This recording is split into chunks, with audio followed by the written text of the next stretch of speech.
এটা বিজেপিৰ সপক্ষে ৰাইজে মন মেলিছে মই ভাবোঁ যে অহা দুদিনত ই আৰু পৰিষ্কাৰ হৈ উঠিব বিজেপি একক সংখ্যাগৰিষ্ঠ দল হোৱাৰ পথত আগবাঢ়িছে আৰু যোৱা 2-3 দিনৰ পৰা মানুহবিলাকে কমপ্লিট বিজেপিৰ ফালে এটা টাৰ্ণ এটা লোৱা যেন দেখা গৈছে এইবাৰ নিৰ্বাচনত এইবাৰ নিৰ্বাচনত দেখা পোৱা গ'ল যে কোনো ধৰণৰ ফ্লাইং স্কোৱাড নাই শিথিলতা কি হ'ব পাৰিছে মই এটাই কথা কওঁ যে ইলেকশ্যনটোত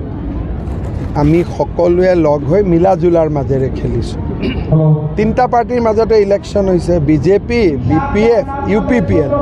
3টাটো NDAৰে পাৰ্টি হৈ গ'ল গতিকে এইবাৰ কাজিয়া পেচাল নাই নিজৰ ভিতৰতে ফুটি ফাটাত ইলেকশ্যনটো হৈ আছে আৰু শেষ সময়ত ধন বিলোৱাৰ কথা ওলাইছে যে পাৰ্টি ইয়াতে অলপ BTCত আগৰ পৰা ইলেকশ্যনত খানা টানা খায় মানুহে এইটো আগৰ পৰা এটা ইয়াত পৰম্পৰা আছে হাক দিব গ'লে মানুহে বেয়া পাব আৰু চলি গৈ থাকে 26 নং দৰংগাজুলি সমষ্টিত প্ৰায় 70টা পৰিয়াল NRCত নাম কোনো ধৰণৰ সন্নিৱিষ্ট কৰা তেওঁলোকৰ কি হ'ব কি ঘটনা এটা আছে NRCত কাৰ নাম নাই কি নাম নাই NRCখন এতিয়ালৈকেতো ফাইনেল হৈ পাব্লিছে হোৱা নাই কোনোবাই নাম নাই বুলি ভাবিছে আকৌ NRCখন ওলালে কিজানি নামটো পায়ে যায় এপ্লাই নকৰাটোতো এটা ভেজাল হয় এইটো আকৌ নতুন NRC হোৱাৰ সময়ত এপ্লাই কৰিব আধাৰ কাৰ্ড আছে ৰেচন কাৰ্ড আছে বিষয়টো মই একেবাৰে এপ্লাই নকৰাবিলাকৰ কি হ'ব মই নাজানো মই অলপ পৰীক্ষা কৰি ক'ম বাৰু অহাবাৰ আহিলে ডি ভোটাৰ ইছ্যু এটা থাকে এইটোতো আছে এতিয়া এসময়ত অসমত বঙালী হিন্দু 2 লাখ মানুহৰ ডি ভোটাৰ আছিল এতিয়া কোৰ্টত কমি মাত্ৰ 25,000 কেছ বহুত আছে এতিয়া মাত্ৰ 25,000 2 লাখৰ পৰা কমি 5 বছৰত প্ৰায় নোহোৱাই হৈ গ'ল আৰু হয়তো অহা ইলেকশ্যনৰ আগতো হয়তো আৰু বহুত নোহোৱা হৈ যাব কাৰণ কোৰ্টত মেক্সিমাম বঙালী হিন্দুবিলাক জিকিছে চবেই 71 চনৰ ৰিফিউজি চাৰ্টিফিকেটে দিছে নহ'লে কেম্পৰ চাৰ্টিফিকেট দিছে মই যিমান ট্ৰিব্যুনেলত অৰ্ডাৰ দেখিছোঁ কোনো বঙালী হিন্দু মানুহক অবলেট বিদেশী ঘোষণা কৰাই নাই কাৰণ সকলোৱে আগতে অলপমান ডাউটফুল আছিলে এতিয়া সুপ্ৰিম কোৰ্টে কৈ দিলে যে 71ৰ আহা আগৰ মানুহ 100% ইণ্ডিয়ান কি প্ৰতিশ্ৰুতি দিছে স্যাৰ দৰংগাজুলি প্ৰতিশ্ৰুতি কি আৰু বিজেপি চৰকাৰ হোৱাৰে প্ৰতিশ্ৰুতি দিছোঁ এতিয়া বিজিত গৌৰা নাৰ্জাৰী কিমান ভোট পাব বুলি ভাবে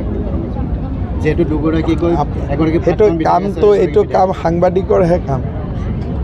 মই কেনেকৈ বুজি মইতো 10 মিনিটৰ কাৰণে আহিছোঁ উন্নয়নৰ স্বাৰ্থত ৰাইজে বিজিত গৌৰা নাৰ্জাৰীক EM হোৱাটো বিচাৰে মইতো ডিক্লেয়াৰ কৰিলোঁ EM ৰেভিনিউ কৰি দিম যাতে আঙাৰ কাটাৰ মাটিৰ সমস্যা সমাধান হৈ যায় স্যাৰ দৰংগাজুলি পৰিষদীয় সমষ্টিত সায়েন্স ডিগ্ৰী কলেজৰ দৰকাৰ আছে কি ক'লোঁ মই হাইস্কুল এখনতো কৰিয়ে দিছোঁ বাকীখিনিও কৈ দিম তামোলপুৰততো মই চব কৰিয়ে আছোঁ মেডিকেল কলেজলৈকেও হৈছে তামোলপুৰত যোৱা 2-3 বছৰ যিমান ডেভেলপমেণ্ট হৈছে আগত ক'ত ইমান ডেভেলপমেণ্ট হৈছে গতিকে কাম আগবাঢ়ি আছে আগবাঢ়ি থাকিব যোনে অৰুণোদয় সেইটো আপোনালোকে বড়ো অবড়ো বুলি ভাবে মই কাক ভাবোঁ যোনে অৰুণোদয় পোৱা নাই যোনে মাটিৰ পট্টা পোৱা নাই যোনে ঘৰ পোৱা নাই চাকৰি পোৱা নাই সেইবিলাকে দ্বিতীয় শ্ৰেণী আমি জাতিৰ হিচাপত ভাগ নকৰোঁ আমি আঁচনিৰ হিচাপত ভাগ কৰোঁ বুজি পালে সেইকাৰণে এইটো আমি পজিটিভলি লোৱা বস্তু কোনোবা বড়ো মানুহেও যদি অৰুণোদয় পোৱা নাই দ্বিতীয় শ্ৰেণী ৰাভা মানুহে যদি অৰুণোদয় পোৱা নাই দ্বিতীয় শ্ৰেণী বঙালীয়ে যদি অৰুণোদয় পোৱা নাই দ্বিতীয় শ্ৰেণী যোনে পাইছে সি প্ৰথম শ্ৰেণী আপুনি যে VCDC খেলি মেলি হোৱা বুলি কৈছে তাতে কিন্তু UPPL আৰু চব বিজেপিৰ দুটা মানে UPPL বিজেপি হ'লেওতো কলাই না বগাই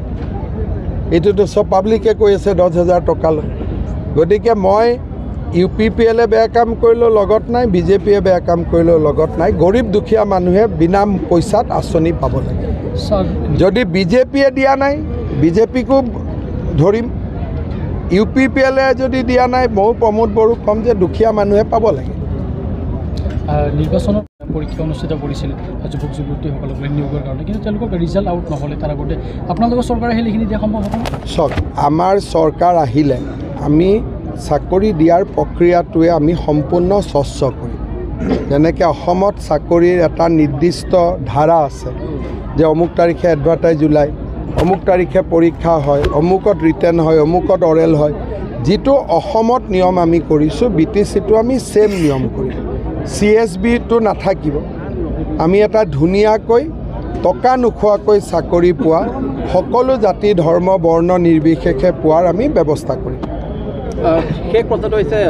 সময় নাই যিহেতু কিমানখন আসন পাব আৰু চাওক মই এটাই কথা কৈছোঁ, প্ৰথমতে মই ভাবিছিলোঁ যে আমি 9, 10টা 12টা ছিট পাম, কিন্তু যোৱা 2 দিনৰ পৰা মই যিটো দেখিছোঁ যে বিজেপি ছিংগল লাৰ্জেষ্ট পাৰ্টি হ'বৰ কাৰণে আগবাঢ়িছে। আপুনিতো গুৱাহাটীৰ পৰা আহিছে, এতিয়া আমাৰ লোকেল জাৰ্নেলিষ্টখিনিক সুধিলে গম পাব যে গৈবাৰীক বাদ দি তামোলপুৰত আমি গোটেইকেইটা জিকিম। আজি ওদালগুৰিত আমি নেখেলাকেইটাক বাদ দি খেলা গোটেইকেইটা জিকিম। হয় নহয়, মই ঠিক কৈছোঁ নাই? কণ্টেষ্ট তেনেকৈ হৈ আছে নাই? চব কণ্টেষ্টত বিজেপি আছেনে নাই? ক'ৰবাত ফাৰ্ষ্ট, ক'ৰবাত ছেকেণ্ড, চবতো বিজেপিক লৈ আছে। বাকী যিখিনি জিলা আছে ওদালগুৰি, কোকৰাঝাৰ, ওদালগুৰিটো আমি য'ত কণ্টেষ্ট কৰিছোঁ চব আমাৰ লগত কণ্টেষ্ট আৰু আমিয়ে জিকিম। ইয়াতে তামোলপুৰত কোনো এখন ছিট নাপাব য'ত বিজেপি ফাৰ্ষ্ট বা ছেকেণ্ড হৈ থকা নাই, চবতে আমাৰ লগতে। আৰু গোটেই পৰিৱেশটো এতিয়া বিজেপিমুখী। বিজেপিয়ে যদি সংখ্যাগৰিষ্ঠতা পায় তাৰপিছতো বিপিএল লগততো লোৱাটো আপত্তি নাই। মইতো কৈছোঁ ট্ৰেক্টৰ আৰু নাঙল বিজেপি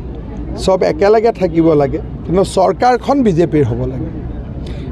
CM-জন বিজেপিৰ পৰা হ'ব লাগে। কোন হ'ব? কোনোবা এজন জাৰ্নেলিষ্টক পাতি দিম।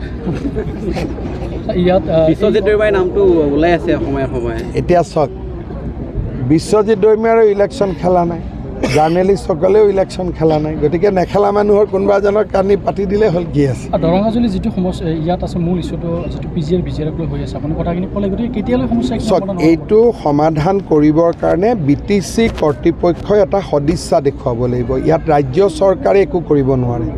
কোনে কৰিব লাগিব? BTCয়ে কৰিব লাগিব। BTCত আগতে UPPLও নকৰিলে বা আমাৰ BPF-এও নকৰিলে। বিজেপিৰ এটা সদিচ্ছা আছে, যিহেতু অসমত আমি সমস্যাবোৰ সমাধান কৰিছোঁ। একবাৰ ইমান সৰু সৰু সমস্যা একবাৰ বিজেপি চৰকাৰ হ'লে মই 1 বছৰত চব চাফ কৰি দিম, কাৰণ ইয়াত কাম সহজ। 3 চনৰ আগৰখিনিকে দিব লাগে, পাছৰ ভোটৰ লিষ্টত থকাখিনিকে দিব লাগে। হাগ্ৰামা মহিলাৰেও একেটাই কথা কৈ আছে, গতিকে ইয়াত কাম কৰিব ভাল, ফটাফট চেজ হৈ যাব।